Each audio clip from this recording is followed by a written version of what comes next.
Salut tout le monde, je vais faire une petite vidéo aujourd'hui, j'avais prévu de la faire, donc je l'ai préparée. J'ai toute ma petite fiche, enfin petite, grande fiche, pour me présenter moi et mes troubles. Chose à savoir, je suis hospitalisée depuis 6 mois à la clinique Dupré à Sceaux, j'ai eu des diagnostics qui ont été posés, donc je vais vous expliquer aujourd'hui quels sont les diagnostics posés, qu'est-ce que ça veut dire quelles sont les thérapies qu'on peut avoir. Chose à savoir, je suis diagnostiquée borderline depuis un mois maintenant. Je suis diagnostiquée avec une dépression chronique, du stress post-traumatique, des flashs, des tics, de l'épilepsie je suis HPI et HPE. On va commencer par le trouble borderline qui est pour moi le trouble le plus compliqué et complexe à expliquer, on va dire ça comme ça qui a, on va dire, c'est des sortes de couches, comme un millefeuille en fait de symptômes qui créent le trouble de personnalité borderline. Voilà. Je vais vous lire la définition. Le trouble borderline est un trouble de la personnalité caractérisé par un schéma omniprésent d'instabilité dans les relations quelles qu'elles soient. L'image de soi, les humeurs, le comportement et l'hypersensibilité à la possibilité du rejet et de l'abandon, une peur phobique de l'abandon. Toutes nos relations sont basées sur une seule peur, c'est celle d'être abandonné ou d'être rejeté par quelqu'un d'autre. On va avoir certains comportements de rejet de l'autre, puis après de vouloir le récupérer. Donc ça peut être des crises de colère, ça peut être je sais pas, une relation amoureuse où sur un coup de tête tu quittes la personne et en fait tout ce que tu veux c'est que la personne reste. Les humeurs qui changent, c'est soit tout noir, soit tout blanc. En fait, il n'y a pas de demi-mesure, c'est soit tout noir, soit tout blanc. Les émotions, c'est soit très grand, soit très bas. Tu te sens soit très bien, soit très fort, et c'est comme ça en une seconde. Et il est dit qu'on ressent les émotions, je crois, 30 fois plus que la normale. Donc on ressent beaucoup plus les émotions, beaucoup plus fortes en tout cas, que ce soit la tristesse ou la joie ou les autres émotions. Maintenant, on va parler de la dépression chronique, aussi appelée trouble dépressif récurrent. C'est une dépression qui persiste en fait, qui ne s'en va pas. C'est une dépression qui n'est pas classique entre guillemets. Donc une dépression classique, c'est avec une dépression qui va être temporaire et qui va par la suite s'en aller. Bien sûr en étant traitée avec des spécialistes, mais qui est, on va dire, c'est pas comme un rhume, mais qui va partir et il n'y a pas de récidive, ou en tout cas il y a beaucoup moins de chances d'avoir des récidives, contrairement à une dépression chronique où en gros il y a des périodes d'amélioration ponctuelles et qui durent jamais plus de 2 mois. Et les épisodes dépressifs sont espacés d'au moins 6 mois. Donc on a des épisodes dépressifs très récurrents où tu vas être vraiment dans le bas, bas, bas, bas de la dépression. Puis tu vas avoir des périodes euphoriques pendant 2 mois ou un peu plus, ça dépend des personnes. Mais la dépression reste là, bien présente et est constante, contrairement à une dépression classique. On va parler du stress post-traumatique. Donc, ça s'appelle aussi, c'est TSPT, trouble stress post-traumatique. Ça survient après un traumatisme et ça se traduit par une souffrance morale et des complications physiques qui altèrent la vie personnelle, sociale ou professionnelle.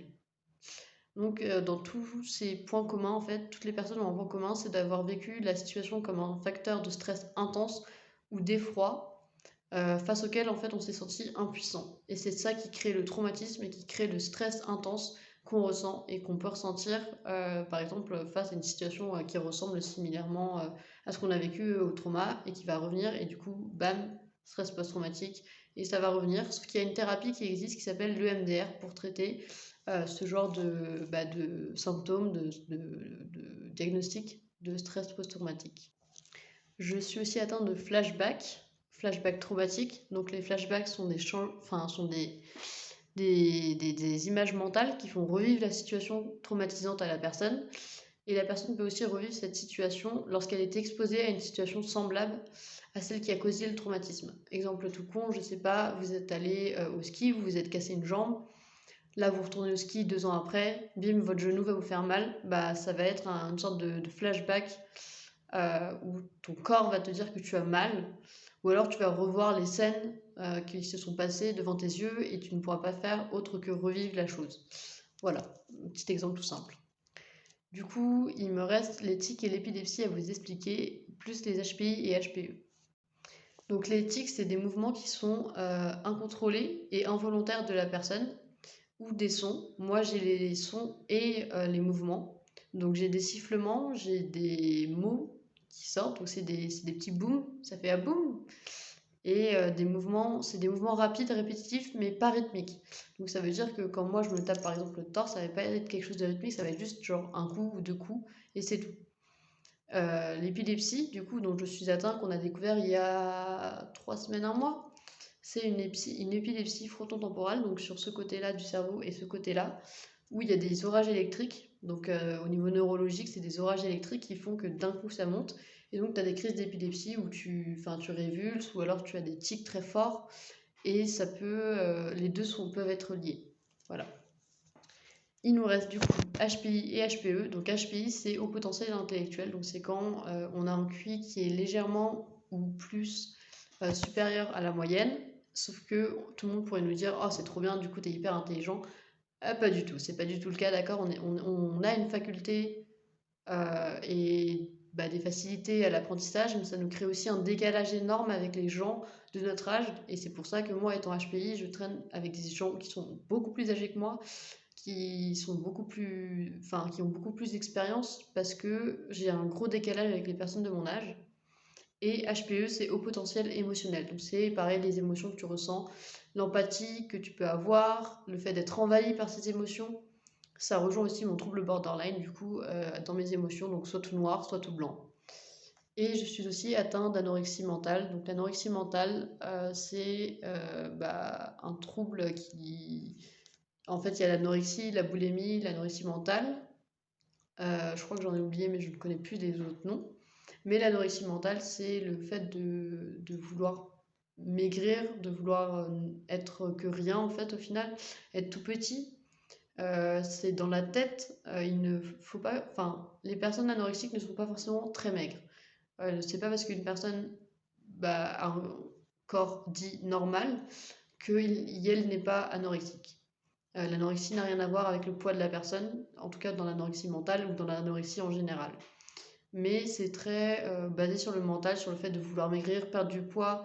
Il y a aussi de la dysmorphophobie, donc ne plus voir son corps tel qu'il est devant le miroir. Donc par exemple, se voir gros alors qu'en fait on est tout fin, ou l'inverse, se voir tout fin alors qu'on est en surpoids, ou ça dépend des personnes, mais moi je suis atteinte d'anorexie mentale. Voilà. Donc voilà, je vous ai expliqué un peu tous mes troubles, pourquoi je suis hospitalisée, et c'est des soins-études, donc j'ai quand même des études. Donc là, je suis aussi en train de faire ma philosophie en même temps de faire cette vidéo, voilà. J'espère que ça vous aura un peu aidé à comprendre qui je suis et pourquoi je vais continuer cette chaîne pour parler des troubles et aider les personnes qui en ont besoin. Si vous avez des questions, n'hésitez pas. Les commentaires sont là pour ça. Gros bisous les gars et force à vous et bonne fête, joyeux réveillon qui arrive dans quelques jours. Bisous!